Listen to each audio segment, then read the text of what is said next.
Hi hello, everyone. Welcome to the channel. In today's video is going to be more serious video. I suggest whether you're a Blackpink fan or simply a viewer or subscriber of mine, you watch this video with an open mind. I recommend to watch the whole thing as this video is going to shed some light on the Blackpink members. For this video to hold its purpose and why I wanted to create this video. Despite all odds, it's recommend you watch every single bit. Before we begin, hit the like button. You've clicked on this video and so my channel's caught your eye. Help a girly by hitting the like button. I would also love to hit 200 subs by mid-January. Righty then, we shall begin. For those who don't know who Blackpink is, I'll provide some context for you all. Blackpink is a 4-member but girl group founded and created by YG Entertainment.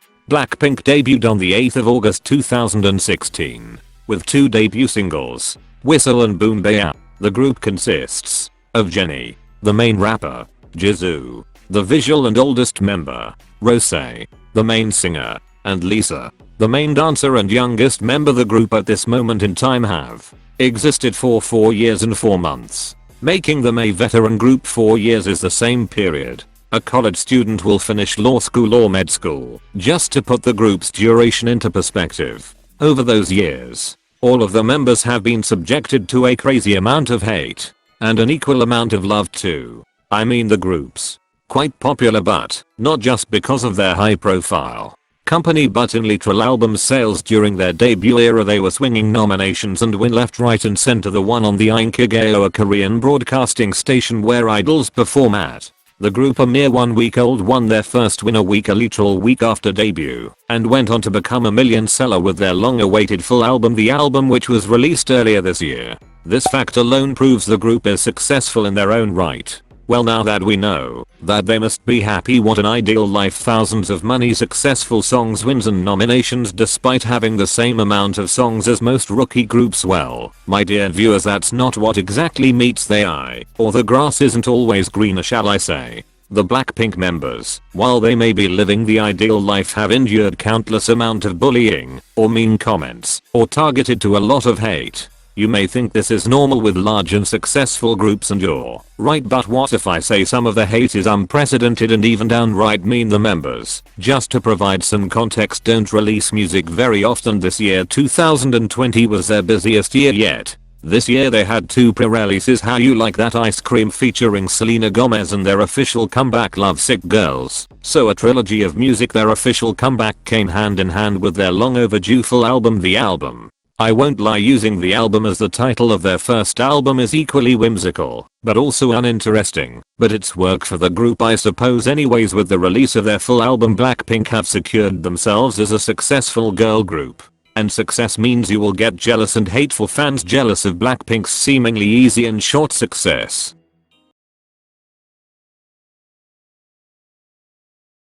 This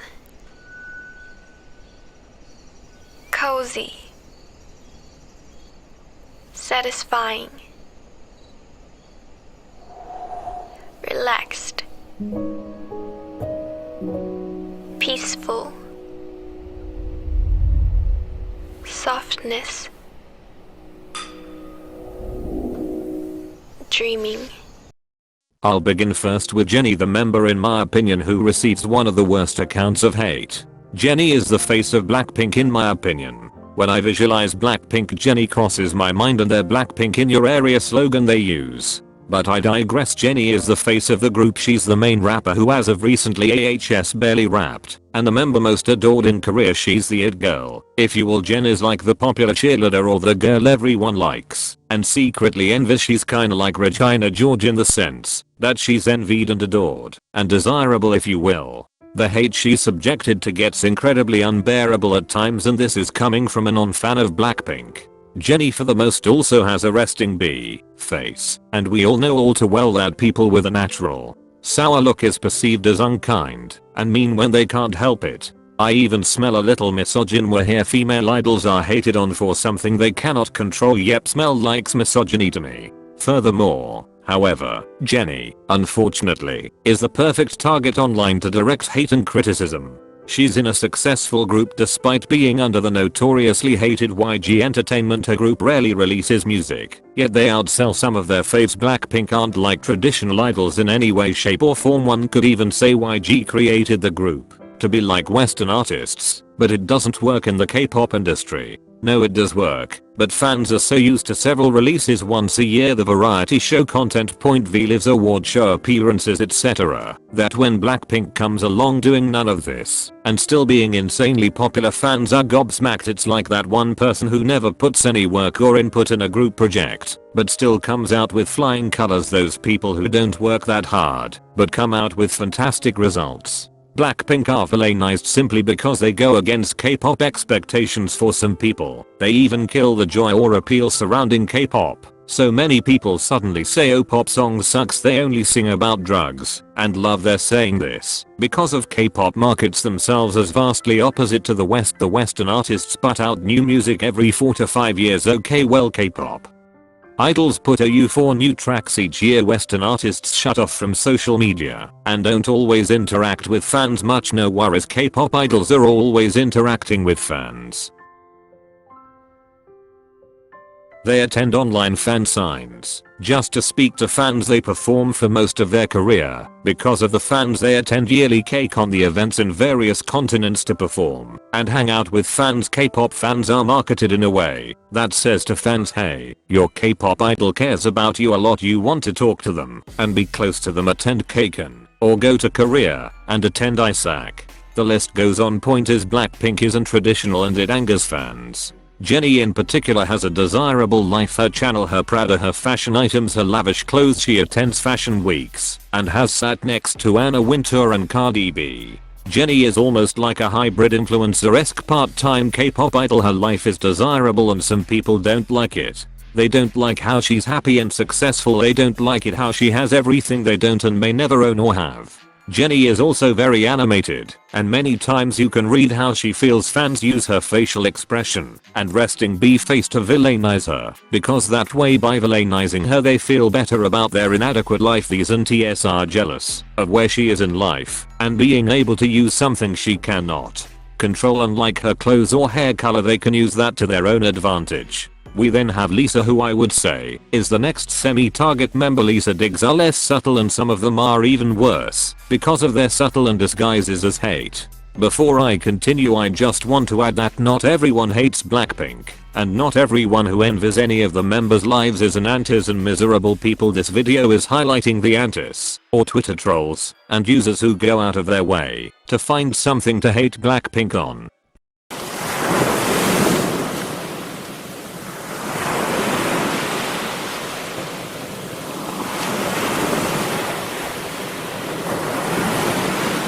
So yeah, just wanted to add that part in. So yeah, Lisa is a foreign member. She's different from the other 3. She isn't Korean and didn't grow up there. She was from Thailand and had a passion for dancing since a very young age. Lisa was able to chase her dreams and her passions and wound up passing a Y.G audition that ended up changing her life. The fact that Lisa seemed to not only make it into YG, but also debuted into BLACKPINK is desirability alone. Most people can pass auditions and many of them can even become trainees, but not all of them always end up debuting and becoming idols. We've seen that with Hina, an SM rookie who became a trainee at SM, yet never debuted with aespa.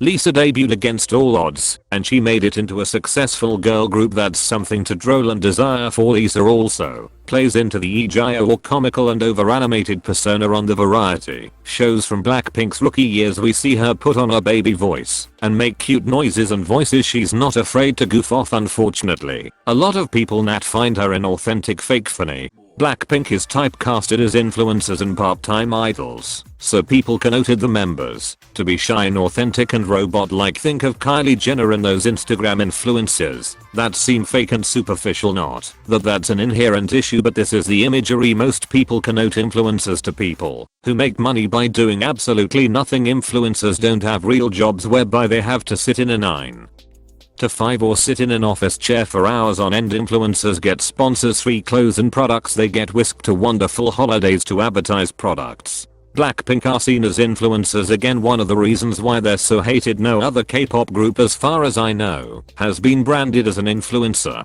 So here you have Lisa behaving over the top and childish like some people don't like this. The truth is Lisa is extremely sweet. Her personality heavily contrasts to Blackpink's brand. Their aura, they are marketed as this badass group of women. They're unconventional and untraditional. This plays into Blackpink's desirability. The members all have individual Instagram accounts. Their Instagram accounts are more individual. It represents the members' likes, etc. To a non-K-pop fan that comes across Blackpink, many of them may not even assume that they're a K-pop idol. That's how secular and non-K-pop Blackpink come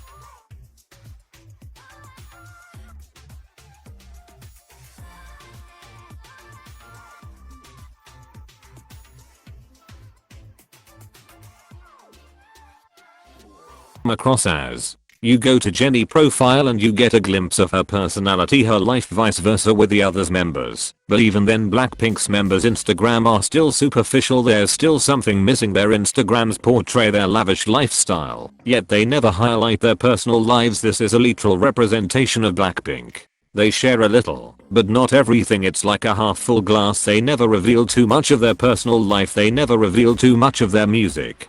There's a veil of mysteriousness within the Blackpink members, and this can be a double-edged sword. It's part of their brand and appeal, but it's also why people are so angered by them. Blackpink are so mysterious. There's an aura of secrecy about the members. People want to uncrack, decode and try and understand how a 4-member group with such a small discography and more Instagram photos than album releases has managed to conquer the world to some degree.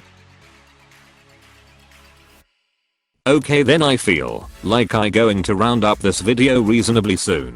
In fact, if you guys want me to analyze Rose and Jisoo, I might do a part 2. Let me know down below. Liking this video will also give me an idea too. Overall, Blackpink are seen like villains simply because their lives are desirable. They don't bank, or their company shall I say, doesn't bank on relatability. Most companies want the fans to feel engaged and connected to their bias of favorite group, because they are more inclined to buy their merch, attend online fan signs, which ding ding equates to profit. For these K-pop companies, YG does the complete opposite. The members are portrayed as badass women. There's an aura of enigmaticness and mystery surrounding the members. They rarely release music. They post more often on Instagram. Whimsically enough, Blackpink's mysteriousness aligns with their brand, and their brand is part of their appeal and why some people are jealous of their popularity. Blackpink goes against K-pop norms. They don't do the status quo, yet look at where they are. This is unfair. It feels like cheating in the mind of a K-pop fan who believes every idol must cater to the need of their fans. Blackpink doesn't do that. They make an odd V-live here and there, but for the most part, they go about posting on Instagram. Some links were starved for new content, understanding that Blackpink won't be back until the following year. Blinks are, no offense, starved from the content, and yet there are so many of them. They stream all day. Blackpink's whole origin story is like a fairy book in itself. It's so fantastical and almost bizarre how a 4-membered YG girl group has put out such abysmal content and came out with good results. Perhaps less truly is more, from the words of YG himself. Okay, then I hope you all enjoyed. Be sure to let me know if you agree and add your own opinion on Blackpink's intense amount of hate and online scrutiny. I love you all so very much. See you all soon.